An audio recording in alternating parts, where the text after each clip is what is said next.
The Pirates are set to begin a 3-game set in Detroit starting tonight, and the pitching they'll face should be more than enough to keep the Bucks bat cold. Let's talk about it next on Locked On Pirates.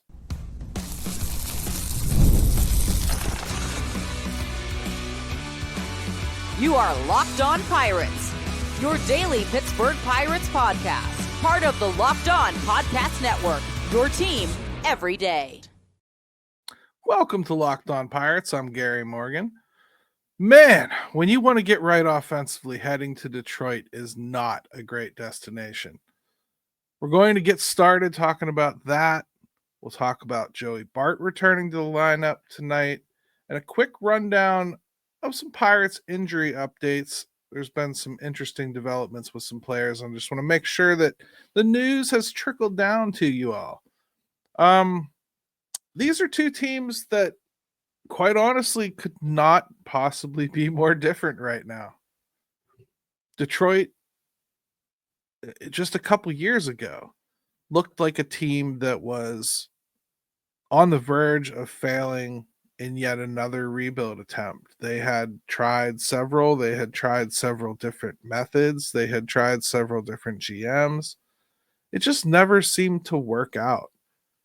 Their top pitching talents kept going down with some kind of major injury or Tommy John or whatever. Their top pick slugger, Spencer Torkelson, well, he kind of looked like for a minute like he was going to be a bust. And by bust, I mean like they sent him back to AAA and it didn't look like he was going to come back. Their biggest free agent signing from years ago in one of their other attempted rebuilds was Javi Baez, and he looked like a guy that was going to keep them choked for a while. They're paying him a lot of money, and he wasn't hitting. Then last year, they went on this amazing run. They get into the playoffs, and this year, it's looking like it's going to take some kind of like magic spell to keep them out of it. It's funny how these things, these rebuilds, they can look really promising, and then they can look like everything has fallen apart. And then suddenly the entire plan seems to come together like it was all working out in the background all along. I think in many ways, Detroit is a beacon of hope for some teams. I'm not saying the Pirates, because the Pirates at the end of the day have not proven to anyone that they will actually spend the dollars that it takes to get over the edge or get to that next step.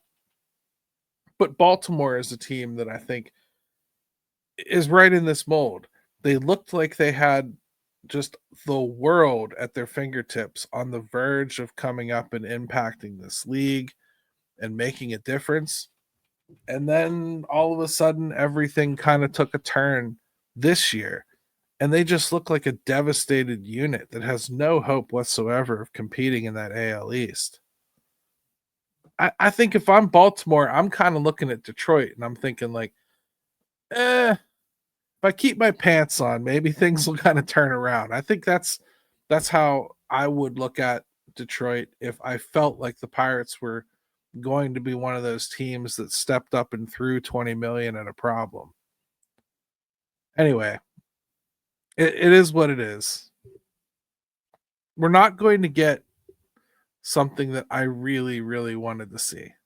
We're not going to get to see Tarik Skubal versus Paul Skeens. I was really kind of hoping that the stars would align, not because I wanted Paul Skeens to yet again pitch a game in which he doesn't get any run support, but just whenever you get a chance to see like two titans, and I think it's almost inarguable that these are the two best pitchers in baseball right now. There's a couple other people that you could throw into that conversation, like Chris Sale, Garrett Crochet. I'm sure I'm missing somebody that you guys have all considered super awesome, but I wanted to see those two go at it. The Tigers have about a year left with Tarik Skubal before he leaves via free agency. I just do not see him re-signing with Detroit. I just think he's going to get a monster contract that's probably going to blow them out of the water or out of the competition, really. So their window, really, at least as far as winning with Scooble, is this year and next year. Now they're playing like a team that has every possible shot of getting to where they need to get to, but there is something different about getting to the playoffs and then facing those teams that are supposed to be better than you, you know. And they still have some work to do to take down the AL Central.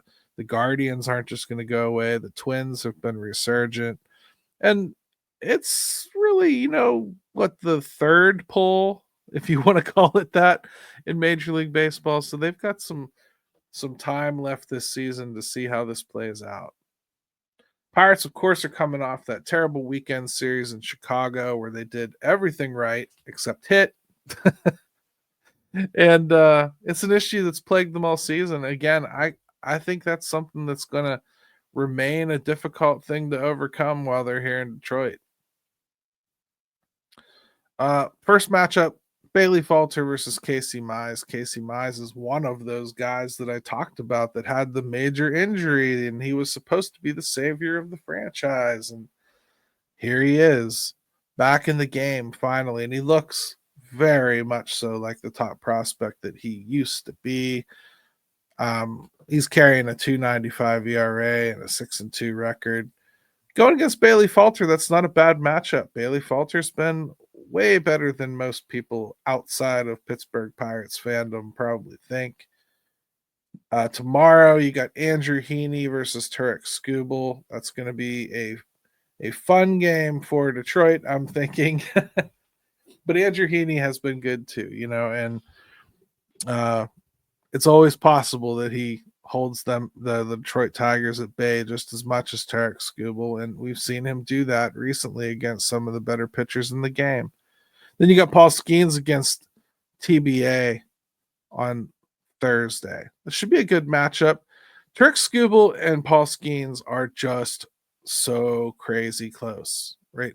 Turek Skubal 1.99 ERA, Paul Skeens 1.78. Paul Skeens has 96 innings pitched. Turek Skubal has 90. 111 strikeouts for Skubal, 97 for Paul. 22 walks for Paul, only 9 for Turek Skubal. Holy hell. Only 9. Skubal has a whip of 0.81.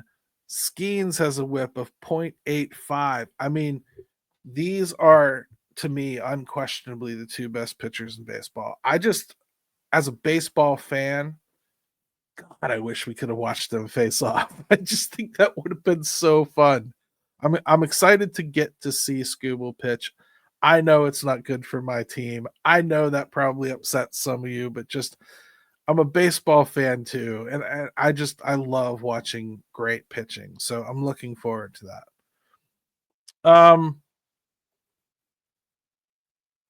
Hot hitters right now, I'd say the Pirates, probably Andrew McCutchen.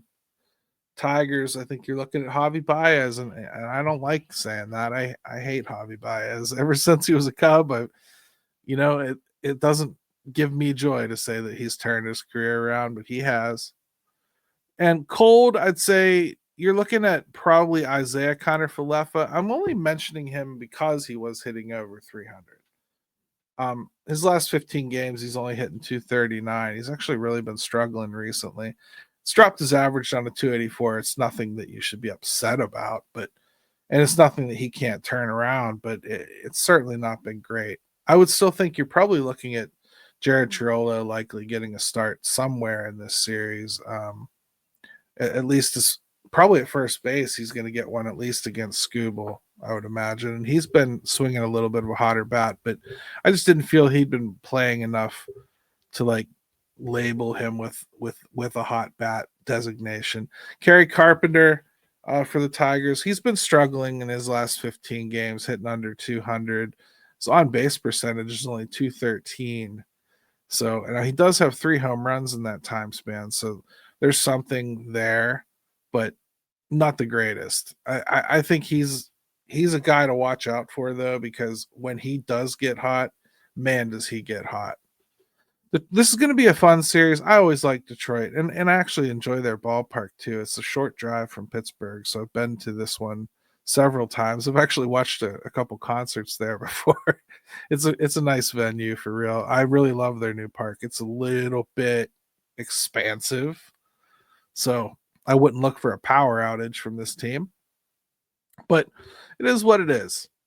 Let's take a quick break. When we come back, I want to talk about Andrew McCutchen just a bit, a couple things he's got coming up in this series, and then we're going to talk about Joey Bart returning to the lineup.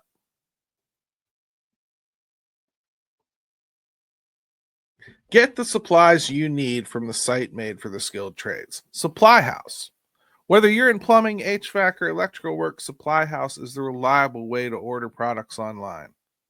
Their easy-to-use website is packed with helpful resources and the latest product info to help you get the job done right. Plus, with a complete inventory of over 200,000 parts from over 400 top brands, you'll find exactly what you need delivered fast from coast to coast. Join the Trademaster program today at supplyhouse.com/TM and start ordering plumbing, HVAC, and electrical supplies with just a few clicks.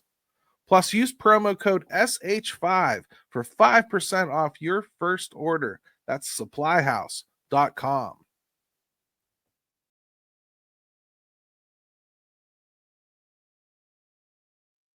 right, hey, welcome back to Locked On Pirates. Make sure you hit that subscribe button. We're climbing. I really want to hit some milestones I've got set for myself here in the next couple months. So let's keep it moving. Help me get the word out. Help me spread the news. If you like the show, make sure other people know about it. Andrew McCutchen is getting to the point in his career where he could fart and it's probably some kind of record. Okay. That's where we're at. And it's a fun place to be. It's not something that we as Pirates fans get an awful lot. We may get somebody like, say they sign like Todd Frazier, like they did the one spring, and I think he had 40 at bats with the Pirates, but that was the type of guy that's finishing out his career, and you could realistically see him moving up some of the career lists, as far as accomplishment go. But he's not our guy, you know. Andrew's done a lot of it here. Now, he did have a period of time where he wasn't a Pittsburgh Pirate, so I get why it's a little bit less than that. But Andrew McCutchen right now has 2,209 hits. And I'm just saying this because every time we go into a new series, I think you're going to be able to reset this with Andrew McCutchen and look for some new things to kind of just keep your eye on. His first hit in this Detroit series, which is no guarantee. Again, I told you they're facing some great pitching, but his next hit will tie Willie Randolph. 2 hits, and he ties Willie McCovey. 4, and he'll tie the great Joe DiMaggio. It's entirely feasible he does that in this series. As of right now, only 188 players have collected more hits than Andrew McCutchen. Think about that. He's really, really, really moving up lists. It's so fun to do this, and the way he's played has really made me feel like he's at least on track to come back next year. And I'm looking forward to doing this all through the rest of his career because he's going to be climbing lists with almost everything he does. Every home run, every double, every base hit, every walk, every stolen base. He's had a couple, believe it or not. Every time he does anything, there's a good chance he has just passed one of the all-time greats in some category. And every time he does something, it sends me to the record book, like looking around. I love it. If you think about baseball the way I do, everybody that's ever played this game professionally still, and I mean from the beginning of this game to now, could fit into Yankee Stadium. Like, it's So when you get to lists where like only 175 people have done more than you ever in this game through all the eras, steroids, dead ball, live ball, lowered mound, raised mound, no matter what, you get to the point where only 100 and some people have done something you haven't done. If you don't celebrate that, you're dead inside. Just quit watching baseball. You don't like the sport. Okay. I'm just saying, get into it or don't. But this is one of those things that you can expect me to be talking about at least weekly, I'd say.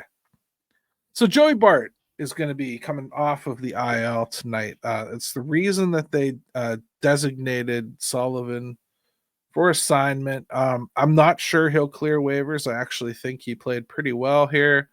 Backup catchers are almost like the position player of choice when it comes to designated for assignment pickups. You get those a lot. You get relief pitchers a lot. He could squeak through. If he doesn't, it's not the end of the world. They have Abraham Gutierrez they could go to for a more permanent solution as far as having a third catcher on their 40-man. But I liked Sullivan, and I thought he played pretty well, and he seemed to fit in pretty well with the group. I'm not saying they shouldn't have DFA'd him, but like there's other choices they probably could have made too. And I only say that because, listen, Joey Bart's coming back from the concussion and everything, but Joey Bart's got an injury history. I don't think this is the last time, and so does Henry Davis. And Andy Rodriguez, we'll talk about in the injury segment here in the third. I think you're going to find that the Pirates need to have a more steady third option that is kind of on retainer, if you will. So I'm not 100% sure that was the move I'd have made. It's also not like they just DFA'd Carlton Fisk. So, I'm not going to lose my mind about it or anything. But Joey coming back, man, he hasn't been the Joey that we had last year. That power just hasn't been there. At least it's not translating into going over the wall. He's hit some balls hard, but either right to the wall or he missing something. Need to have a can of spinach. I think my gut reaction is I don't want this to make them go back to not playing Henry Davis very much. I'd like to think that Henry has shown enough defensively and offensively that they see there's benefit to playing him a little bit more often. I'd like to see more of a 50-50 split at least. Truth be told, I'd like to see Henry Davis get the lion's share of starts. But I can't deny that the Pirates are missing an element that Joey Bart brought last year and hasn't shown up with this year, and the team still desperately needs power. So if he comes out of the gate hitting home runs, defense be damned, I think he's going to get a lot of playing time. We'll see how it plays out. I have my questions about Joey Bart defensively. Does he do more harm than good?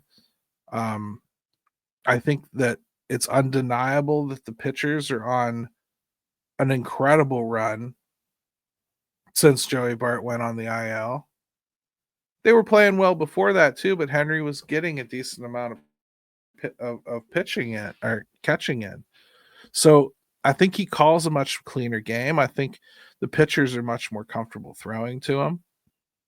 I think it affected Mitch Keller even the other night in the first inning. He just didn't look like he trusted what he was throwing, and that's something that Henry's real good at. He picks up on they're not convicted in what they're throwing. And instead of just continuing to hit the same button and making them throw it over and over again, he'll just go out and talk to them and just be like, let's just not want to throw that.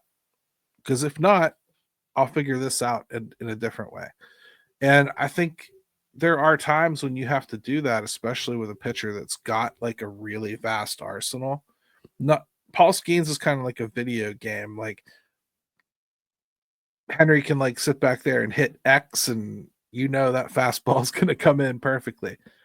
Mitch Keller's not so much. You might have to go away from the slider that day. You might have to not use the sweeper because he just cannot get it to stop landing in the middle of the zone. You may have to tell him that today's the day I need to see that curveball. It's working for you. You have to feel him out. And sometimes it can take 2 or 3 innings, I think, to really figure out what Mitch has. That's a lot of the problem he has early in games. As he gets into games, you often see him warm to the task and become way better. And I think that's something Henry helps happen a little bit faster for all the pitchers. I think he figures out very quickly what is and isn't working for these guys. And he's very good at convincing them to go away from something that they've leaned on because it isn't working today without shattering their confidence or making them ineffective. He's done a great job as a catcher. So I don't want to stop seeing that. But again, I can't deny Joey Bart's got something that they need. I need to see that, though. I need to see the hard contact come back for Joey Bart. I need to see less strikeout. I need to see a little bit of that pop pay off.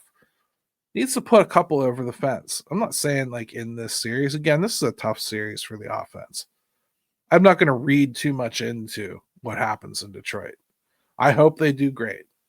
But I'm certainly not going in there expecting that they're going to score more runs than they did against Chicago. I think that would just be foolish. I hope so. But it's just not a great matchup for them. When somebody's best pitcher is left-handed and your team already struggles to hit left-handed pitching, yeah, it's not going to be great. When we come back, let's talk about some injuries. There's some interesting developments with some players and some unfortunate developments too.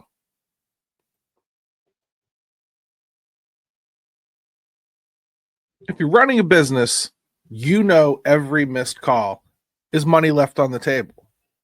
Think about the last time you had a service emergency, like a burst pipe. If the first plumber didn't answer, did you wait? Or did you just go ahead and call the next one? That's why having a reliable business line is so important. And that's why you need OpenPhone.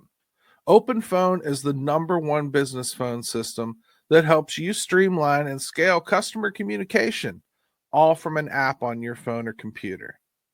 Your whole team can share one number and respond to customers like a shared inbox. No more who's handling this stuff. OpenPhone is offering Locked On Pirates listeners 20% off your first 6 months at openphone.com/lockedonmlb. That's openphone.com/lockedonmlb. And if you have existing numbers with another service already, OpenPhone will port them over at no extra charge. No missed calls, no missed customers. That's OpenPhone.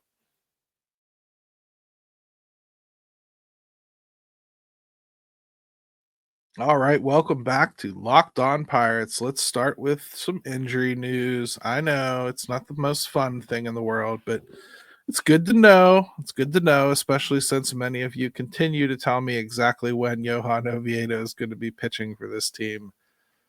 Let's just see what the Pirates think of that. Endy Rodriguez had a shot in his elbow now. That's the route they've decided to go after he consulted with the Los Angeles Dodgers team physician, and he's been transferred to the 60-day IL. Nobody's going to say it publicly, but I'm not getting the impression that there's a whole lot of expectation he's going to return this season. And there's a little bit of concern, I think, as to whether he'll ever return behind the dish. It's not what I think people want to hear from Endy Rodriguez, but I want to think about it even a little bit further.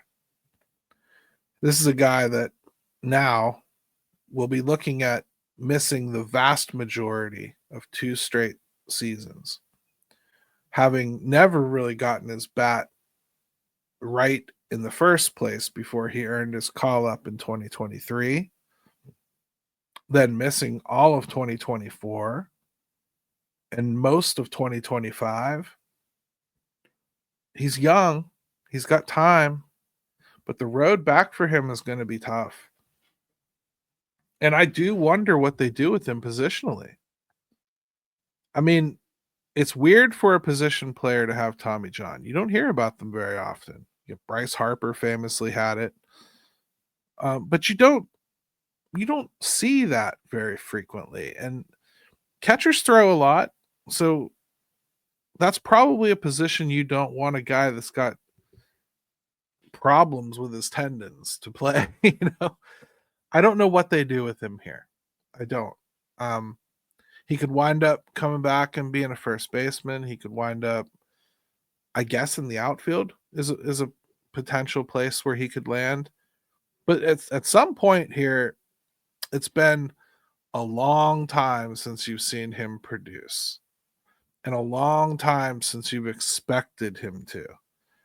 I just think there's going to be a work back situation for him that is probably going to take him into next season. The world keeps going while you're injured, and I think the dynamics of the team change as that happens. What was a wide open roster and easy to get onto as a prospect will not be the same when Endy is healthy and ready to go. If by some chance he is ready to go this year, I do believe they'll be able to get him back on the roster. I just don't know where.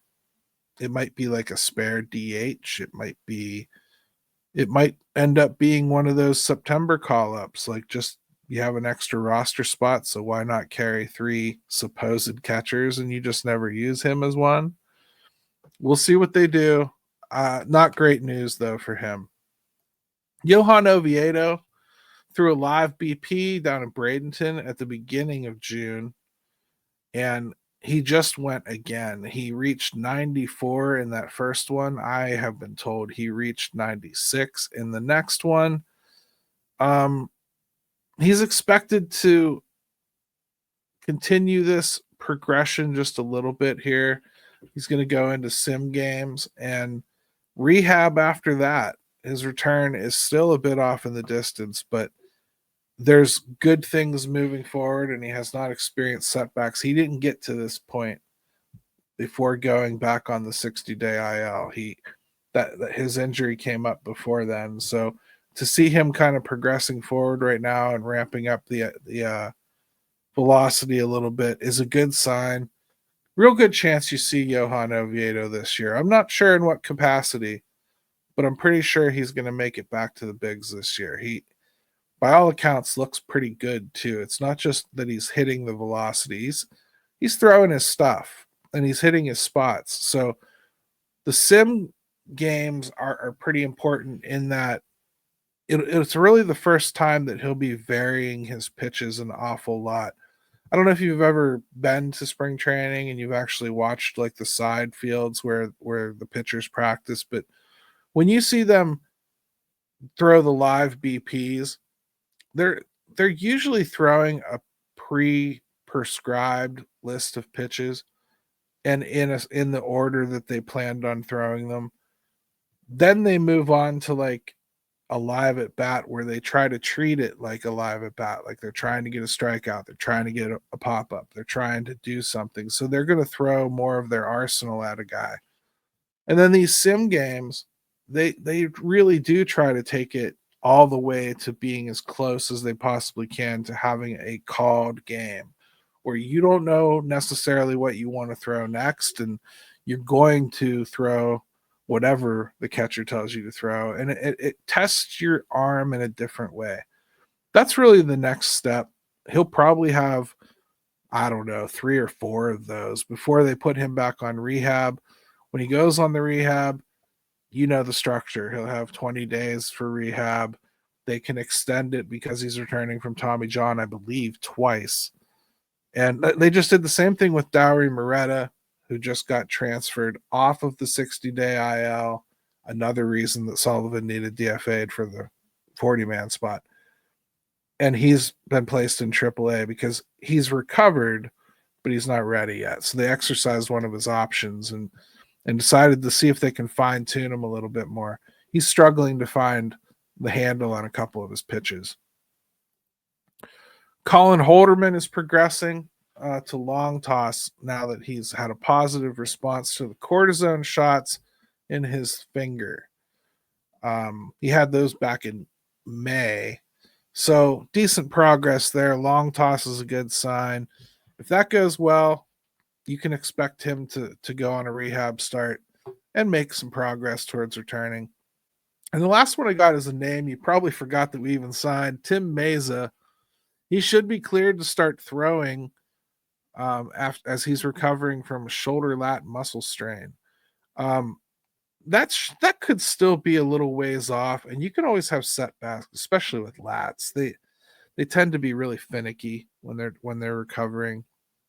We'll see what happens, but with Joey Wentz being DFA'd, which was the right move, the Pirates are a little short on lefties, especially with Ryan Barucki kind of turning into Shakyville.